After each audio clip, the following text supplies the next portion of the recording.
بسم اللہ الرحمن الرحیم نحمدہ ونصلی علی رسولہ الکریم اما بعد۔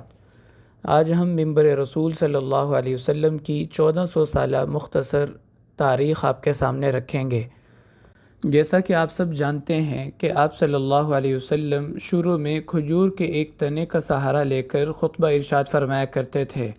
پھر 8 ہجری میں ایک انصاری صحابیہ نے عرض کیا، یا رسول اللہ، اگر آپ کی اجازت ہو تو ہم آپ کے لیے ایک ممبر تیار کروا دیں۔ تو آپ نے اجازت مرحمت فرما دی، تو انہوں نے ایک جھاؤ کے درخت سے ممبر تیار کروایا جس کی 3 سیڑھیاں تھیں، اور یہ ممبر ایسا بابرکت ثابت ہوا کہ 650 سال مسجد نبوی میں استعمال ہوتا رہا اور مسجد کی زینت بنا رہا۔ امت اس کی برکات سے فیضیاب ہوتی رہی اور اس کو دیکھ کے اپنی آنکھیں ٹھنڈی کرتی رہی، یہاں تک کہ 654 ہجری یعنی 1256 عیسوی میں ایک انتہائی ناخوشگوار واقعہ پیش آیا کہ مسجد کے چراغ سے آگ لگ گئی، اور وہ آگ اتنی زیادہ تھی کہ منبر رسول صلی اللہ علیہ وسلم جل کر راکھ ہو گیا۔ یہ ناخوشگوار واقعہ بالخصوص اہل مدینہ کے لیے اور بالعموم پورے عالم اسلام کے لیے کسی قیامت سے کم نہیں تھا، کیونکہ وہ ممبر جس پہ آپ صلی اللہ علیہ وسلم اور خلفائے راشدین خطبہ ارشاد فرمایا کرتے تھے، اب امت اس کی برکات سے اور اس کی زیارت سے ہمیشہ کے لیے محروم ہو گئی۔ بہرحال اس ممبر کی راکھ کو اسی جگہ دفن کر دیا گیا جہاں پہ وہ ممبر رکھا ہوتا تھا۔ اس کے بعد ملک مظفر جو یمن کا بادشاہ تھا، اس نے مسجد نبوی شریف کے لیے ممبر بنوایا، اور مختلف زمانوں میں مختلف بادشاہوں کی طرف سے مسجد نبوی کے لیے ممبر تیار کروا کے یہاں بھیجے جاتے رہے۔ 200 سال کے بعد یعنی 886 ہجری میں ایک دفعہ پھر مسجد نبوی شریف میں آگ لگنے کا واقعہ پیش آیا، اور یہ آگ اس قدر خطرناک اور ہولناک ثابت ہوئی کہ اکثر حصہ مسجد نبوی شریف کا جل کر راکھ ہو گیا۔ اس وقت جو ممبر تھا وہ بھی ضائع ہو گیا، اور جو آپ صلی اللہ علیہ وسلم کے روضہ مبارک کے ارد گرد جالیاں تھیں لکڑی کی، وہ بھی جل کر راکھ ہو گئیں۔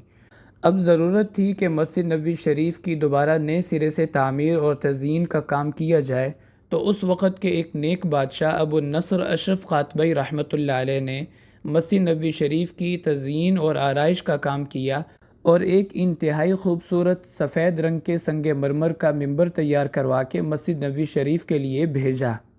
یہ ممبر 110 سال مسجد نبوی شریف میں زیر استعمال رہا، اور اس کے بعد پھر اس کو مسجد قباء منتقل کر دیا گیا، اور اس وقت سے لے کر آج تک یہ مسجد قباء میں استعمال ہو رہا ہے۔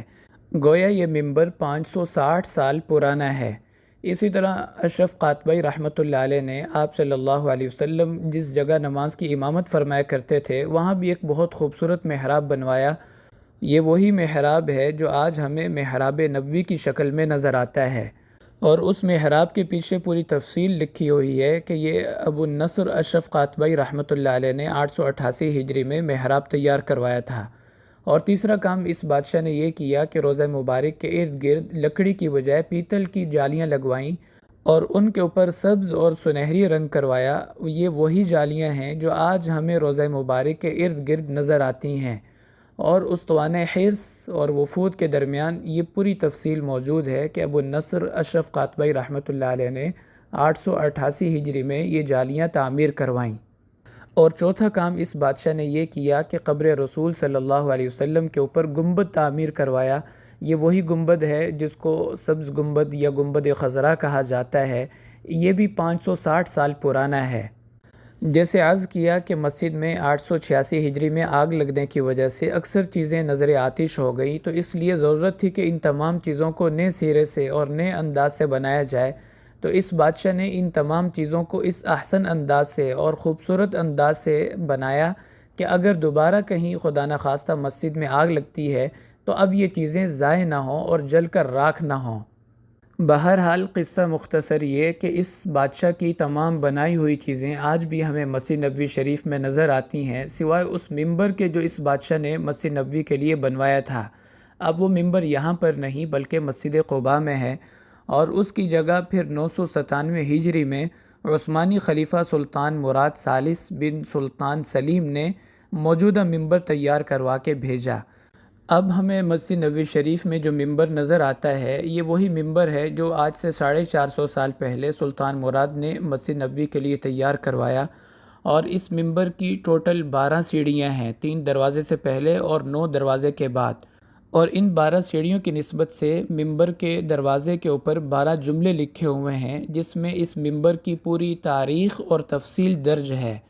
3 سطریں ہیں اور ہر سطر میں 4 جملے لکھے ہوئے ہیں، یوں ٹوٹل 12 جملے بنتے ہیں، اور ان جملوں کا خلاصہ آپ کے سامنے عرض کر دیتا ہوں۔ پہلی لائن میں 4 جملے یہ لکھے ہیں کہ یہ ممبر سلطان مراد بن سلیم نے بھیجا ہے، وہ اس کا اجر روز قیامت لینا چاہتا ہے، وہ اور اس کی ریاست ہمیشہ پھلتی پھولتی رہے، بہترین شہر یعنی اللہ کے نبی کا شہر اور اس کے محافظ ہمیشہ اللہ کی حفاظت میں رہیں۔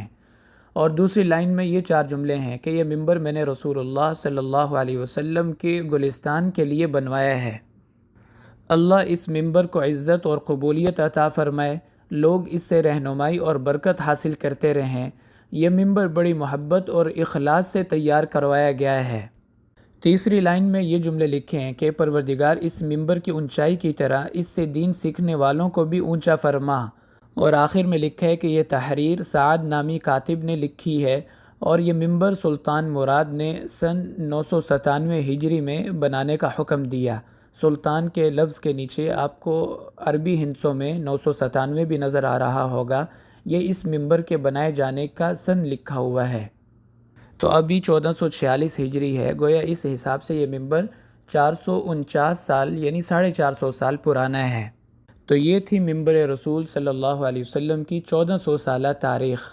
اللہ تعالی ہمیں اس ممبر کی اور مسجد رسول صلی اللہ علیہ وسلم کی زندگی میں بار بار زیارت اور باادب حاضری نصیب فرمائے، اور حج عمرے کی سعادت اللہ تعالی ہمارا اور ہماری نسلوں کا مقدر بنائے۔ وآخر دعوانا ان الحمد للہ رب العالمین۔